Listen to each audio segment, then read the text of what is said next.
বাঁশের উপরে কিচ্ছু নাই ভাইয়া, বাঁশের উপরে কিচ্ছু নাই।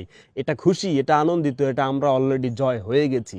আমরা অলরেডি জয় হয়ে গেছি। এই বাসটা একটু ছোট, এটা এটা এটা এটা একটু, এটা ছোটটা এবং একটু পুরানো আছে। এটা একটু থাক। এই শক্তটা বড়টা হাতে লয়ে নামতে হইবে। এবং হাতে লয়ে নামতে হইবে কি, বাংলাদেশের মানুষ, বাংলাদেশের আপামর জনতা, বাংলাদেশের সর্বস্তরের মানুষ আজকে কি করছে, বাস নিয়ে নামছে। এক মুরব্বী চাচাকে দেখলাম ভ্যানে কইরা সমিল থেকে সাইজ করা, ওই যে গরু গরু কি মানে চকির খুঁড়ো আছে না, খুঁড়া সাইজ করা, সেই খুঁড়ো নিয়ে আসছে। বাঁশের উপরে কিছু নাই, বাঁশের উপরে গুলিও নাই। ঢাকা বিশ্ববিদ্যালয়ের রাজু ভাস্কর্যের পাদদেশ থেকে, ওই জায়গা থেকে না শাহবাগ মোড় থেকে মনে হয় দেখলাম যে বিজিবি কি না কাকে যেন সাধারণ জনগণ ধরে নিয়ে আসছে।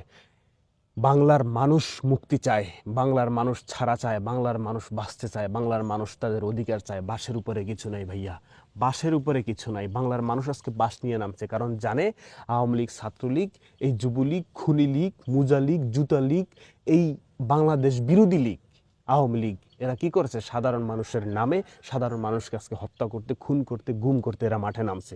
এই বাংলাদেশ তোমাদের আর নাই ভাই, তোমরা অনেক অনেক করছো। ওই চট্টগ্রামের ভাষায় কি যেন, অনেক হইয়ে বদ্দা হইয়ে আর না হইয়ে কি যেন চট্টগ্রামের ভাষায় বলতেছে, সর্বস্তরের সর্বজেলার গ্রাম মহল্লার মানুষ তোমাদেরকে থুতু ফেলে।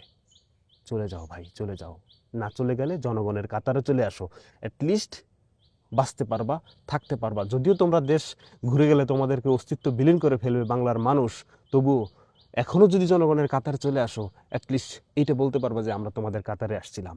বাসের উপরে কিছু নাই। বাংলার মানুষ এটা যেটা বলতে চাই, যে বাংলার মানুষ, সর্বস্তরের মানুষ আজকে বাস হাটে নিয়ে নামছে, কারণ জানে ছাত্রলীগের কাছে, আওয়ামী লীগের কাছে, তোমাদের কাছে পিস্তল আছে, তোমাদের কাছে রান্দা আছে, তোমাদের কাছে দেশীয় অস্ত্র আছে। তোমরা আজকে কি, আরে ভাই, গরু জবাই দিলে লাস্টে একটা ধাক্কা দেয় না মরার আগে, সেই ধাক্কাটা দিতে নামছিল। দাও প্রত্যেক জায়গার, শাহবাগের, মুন্সিগঞ্জের সমস্যা হইতেছে, প্রেফার মুন্সিগঞ্জ, সব জায়গায় উইন হবে। রংপুরে, আবু সাইদের এলাকায়, সব জায়গায়, মুগদুর এলাকায়, চট্টগ্রামে, চট্টগ্রাম, কক্সবাজারে, পটিয়ার ছাত্ররা তারা রাস্তা দখলে নিছে। তোমাদের আর জায়গা নাই। তোমাদের নেতাকর্মীরা আজকের ফ্লাইট খুঁজে দেখো, আজকের ফ্লাইট ফুল ভরপুর, প্লেন ভরপুর, কোনো সিট খালি নাই। আর তোমরা আসছো রাজপথে। রাজপথে যাই এবার কি, বঙ্গবন্ধু মেডিকেল কলেজের ভিতরে তোমরা ঢুকে আশ্রয় নাও।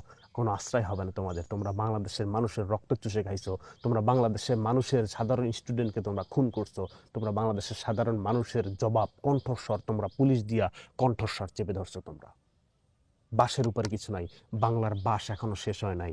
বাঁশ তোমাদের জন্য, বাঁশের সামনে পিস্তলও নাই। কারণ এখন দেখো না, সেনাবাহিনী মাঠে নাই, সেনাবাহিনী আর মাঠে নেমে গুলি করবে না। সেনাবাহিনী মাঠে নেমে গুলি করবে না। সেনাবাহিনী মাঠে নেমে আর একটা গুলি চালালে স্যাংশন, স্যাংশন। তাদের চাকরি, তাদের চাকরিতে থাকার চেয়ে না থাকা, সেরকম অবস্থা হয়ে যাবে। সেনাবাহিনী আর গুলি চালাবে না, চালাতে পারবে না। তোমাদের ইন্ডিয়ান তোমাদের পুলিশ, তোমাদের এটা আছে সেটা আছে, পুলিশের ভিতরে ভাগ হয়ে গেছে, সমস্ত প্রশাসনের ভিতরে ভাগ হয়ে গেছে। কারণ এখন আর তারা মানুষের গায়ে গুলি চালাবে না। কিছু কিছু জায়গায় চালাবে, সব স্বাধীন হয়ে যাবে। স্বাধীন বাংলাদেশ গড়, বাঁশের উপরে কিছু নাই।